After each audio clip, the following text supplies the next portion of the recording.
In this video, we'll be covering a new concept called the margin of error. Let's start with the definition. The margin of error is the distance from a population parameter, or population statistic, to the lower and upper boundaries of a certain percentage of the sampling distribution. This definition might seem confusing at first, but I think it'll make more sense once we look at a picture of the concept and we go through a few examples. Let's start by looking at a picture.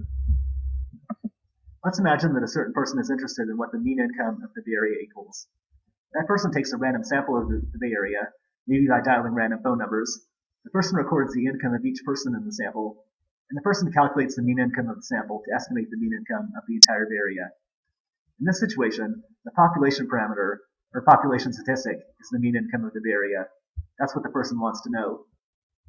The mean income of the sample, or the sample statistic, is going to come out to some number around the mean income of the Bay Area. For example, if the mean income of the Bay Area is $40,000 per year, the sample mean might come out to $40,000, but it might also come out to $10,000, $20,000, or even $70,000. It just depends on which people end up in the sample. When you take a random sample from the population and you calculate a sample statistic, the number that the sample statistic comes out to depends on which people end up in the sample. It's possible to get an extreme sample just by chance. For example, in this situation, it's possible that the sample will include a large number of low earners, and that the sample mean will be a low number, and it's also possible that the sample will include a large number of high earners, and that the sample mean will end up being a high number. Either of those could happen. However, you have to remember that when you take a random sample from a population and you calculate a sample statistic, the sample statistic is more likely to come out to a number around the population parameter, and it's less likely to be an extreme number. In this situation, the person is more likely to get a sample mean somewhere around the population mean, and the person is less likely to get a sample mean way down here or way up here, even though that could happen. Let's talk about what this curve represents. This curve is outlining the sampling distribution, which is just the means of all possible samples that could be selected. If this person is taking a random sample of 100 people and calculating the mean income of those 100 people, then this sampling distribution includes the means of all possible samples of 100 that could be selected. Just imagine a bunch of boxes, each of which includes 100 people. Each of those boxes is above its sample mean, or above its mean income. So right here we have 100 people with a certain mean income. Right here we have 100 people with a certain mean income. And right here we have a sample of 100 with a certain mean income. Also, you have to imagine that possible samples with the same sample mean are stacked above each other. So right here we have different possible samples that could be selected that all have the same sample mean. They're all stacked above each other. If you need a review of the idea of a sampling distribution, I would recommend looking back at the last video that showed the diagram with all of the boxes. Let's now talk about what these numbers stand for, the 70 and 90. This area between these two dotted lines is the middle 70% of the possible samples, or the middle 70% of the sampling distribution. This area between these two dotted lines is the middle 90% of the possible samples, or the middle 90% of the sampling distribution. Let's now talk about these numbers down here. This says 70% margin of error, and the 70% margin of error is just half of the distance covered by the middle 70%. So if you take this distance right here and split it in half, you get this and this. In other words, the 70% margin of error is just the distance from the population parameter to the lower boundary and to the upper boundary of the middle 70%. The margin of error is like the radius of a circle. It's because the radius is like half of the circle. Down here it says 90% margin of error.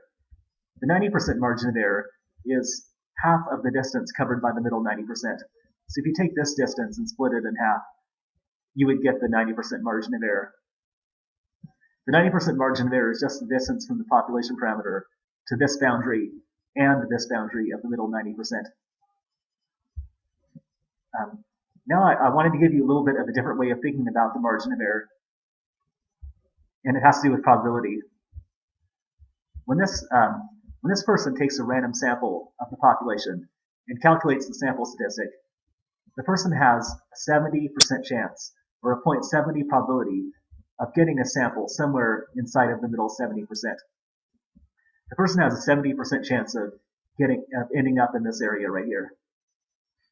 Also, when the person takes the random sample and calculates the sample statistic, the person has a 90% chance, or a 0.90 probability, of getting a sample between these two dotted lines in the middle 90% area. The sample statistic has a 90% chance of falling between these two boundaries. That means that you could think of the 70% margin of error as being the distance from the population parameter to the boundaries of the area in which the sample has a 70% chance of falling. And you could think of the 90% margin of error as being the distance from the population parameter to the boundaries of the area in which the sample has a 90% chance of falling.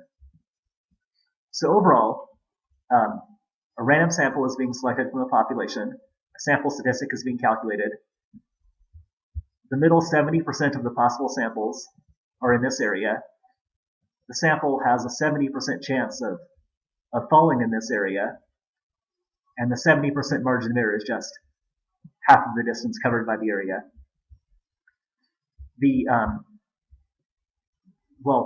Between these two boundaries, we have the middle 90% of the possible samples. The sample has a 90% chance of falling in this area, and half of the distance covered by this area is the 90% margin of error. Also, there's a different margin of error for every percentage between 0 and 100. In this diagram, I could have marked off the middle 60% of the possible samples, and then half of the width of that area would be the 60% margin of error. Or I could have marked off the middle 80% of the possible samples, and half of the width of that area would be the 80% margin of error. I just decided to use 70 and 90 as two examples to illustrate the concept. I didn't want to put every possible percentage on here because it would make the diagram too overloaded. Also, I didn't have to choose 70 and 90. I just decided to choose those two percentages as something to work with, as two examples. Before we get to examples of calculating the margin of error, let's go over a little bit more background information.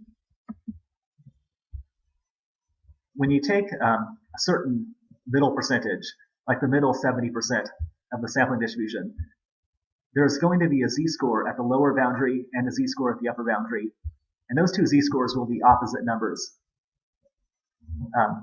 For example, the z-score at the lower end of the middle 70% is negative 1.04, and the z-score at the upper end of the middle 70% is 1.04.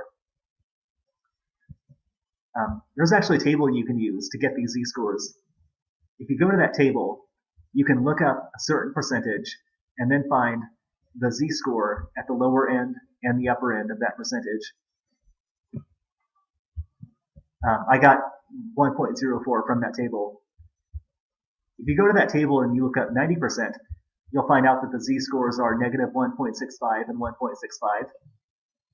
And if you look at 95%, you'll find out that the two z-scores are negative 1.96 and 1.96. And I wanted to mention that this z-score at the upper boundary of the middle area has a name. It's called a confidence coefficient. And this confidence coefficient is a value that's plugged in to the margin of error formula to calculate the margin of error. So if you wanted to calculate the 70% margin of error, what you would do is you would take the confidence coefficient for 70%, plug it into a formula, and you would get the 70% margin of error. If you wanted the 90% margin of error, you would take the confidence coefficient for 90%, plug it into a formula, and you would get the 90% margin of error. If you wanted the 95% margin of error, you would plug in this confidence coefficient, 1.96, into a formula, and you would get the 95% margin of error. So when you calculate the margin of error, what you do is you pick a certain middle percentage, like 70%, you look up the confidence coefficient for that percentage, and then you plug that into the formula. Let's now look at the steps to calculating the margin of error. It's calculated by following these steps. First, you select a confidence level, which just means a percentage. The confidence level is just the percentage that goes along with the margin of error. If I decide that I want to calculate the 90% margin of error, then my confidence level is 90%. If I decide that I want to calculate the 95% margin of error, then my confidence level is 95%. I just have to choose a percentage. Once I've selected a percentage, I look up the confidence coefficient for my confidence level, and I can look that up in a table. So if I've decided to calculate the 70% margin of error, then my confidence level is 75%, and I'm just going to go to the table and look up 70% and get my confidence coefficient. Once I have the confidence coefficient, I multiply it by the standard error, and I get the margin of error. The standard error is calculated with a formula that we talked about last time.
Next, we would go to a table and look up the confidence coefficient for 70%.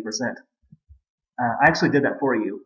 The confidence coefficient for 70% is 1.04. That came from the table. We also have to calculate the standard error for a sample mean.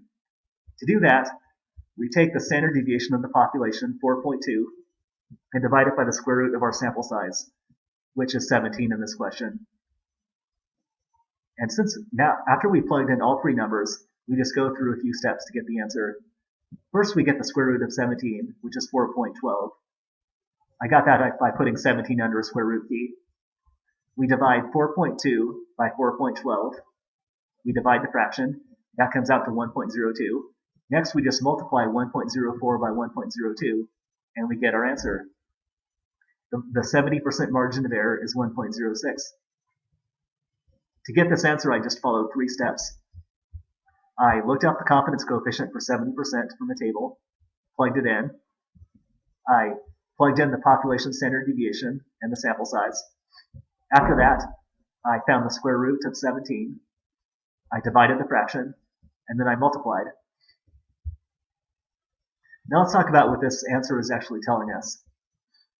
What is a 70% margin of error actually telling us?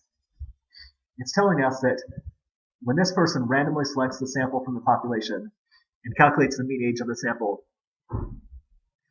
there's a 0.70 probability that the sample mean will fall within 1.06 of the population mean. I think that'll make a little bit more sense if we look at it in a diagram. So let's create a diagram of the situation. Here we have the mean of the population, which is 20. Here we have the 70% margin of error, which we found out is 1.06. Down here, we have the lower boundary of the middle 70%, which is 18.94. I found that by just subtracting 20 by 1.06. Here we have the upper boundary of the middle 70%, which is 21.06. I found that by just taking 20 and adding 1.06. So this boundary right here, this lower boundary, is 1.06 below the population mean. This boundary up here is 1.06 above the population mean. And the 70% margin of error is just the distance from the population mean to this boundary and to this boundary. And since 70% of the possible samples are in this area, there's a 0.70 probability that the sample mean will fall in this area between these two boundaries. There's a 0.70 probability that the sample mean will fall between 8.94 and 21.06. In other words, there's a 0.70 probability that the sample mean will fall within 1.06 of the population mean. There's a 0.70 probability that the sample mean will fall somewhere between 1.6 below and 1.6 above the population mean. Let's now look at another example. In this situation, the population once again has a mean age of 20. The standard deviation of the population is 4.2, but in this situation, the ages in the population are skewed. They don't have a normal distribution. A person randomly selects 45 people from the population, records their ages, and calculates the mean age of the sample. Well, and we're gonna try to calculate a margin of error. First, we have to know if a margin of error can actually be calculated. We have to check off one of these two things. The population isn't normal, it's skewed, but our sample size is at least 30, because 45 is above 30. This checks off, which means that we can go ahead and calculate the margin of error, because we have the sampling distribution has a normal curve, and that means that the margin of error can be calculated. Now let's calculate the 95% margin of error. First, we have to go to the table and look up the confidence coefficient for 95%. That turns out to be 1.96. I looked this up for you. Next, we plug in the population standard deviation and the sample size like we did last time. We go through the same steps, and this time our answer comes out to 1.23. Let's talk about what this answer is telling us. It's telling us that when this sample is randomly selected and the sample mean is calculated, there's a 0.95 probability that the sample mean will fall within 1.93 of the population mean. Now let's look at that in a diagram. Here we have the population mean, which is 20. Here we have the 95% margin of error, which is 1.23. That's just the distance from the population mean down to the lower boundary and up to the upper boundary of the middle 95%. I found these two boundary points by just taking 20 and subtracting 1.23, and taking 20 and adding 1.23. And there is a 0.95 probability, or 95% chance, that the sample mean will fall between these two boundary points. There is a 0.95 probability that the sample mean will come out to a number between 18.67 and 21.23. In other words, there is a 0.95 probability that the sample mean will fall somewhere between 1.23 under the population mean and 1.23 above the population mean. That's all this number is telling us. Here's another example. In this example, we're calculating a margin of error for a sample proportion. We're imagining that a certain population is 47% male, and that a person wants to estimate the proportion of the population that's male. This person wants to know what percentage of the population is male. So this person randomly selects a sample of 58 people from the population, records each person's gender, and calculates the proportion of males in the sample.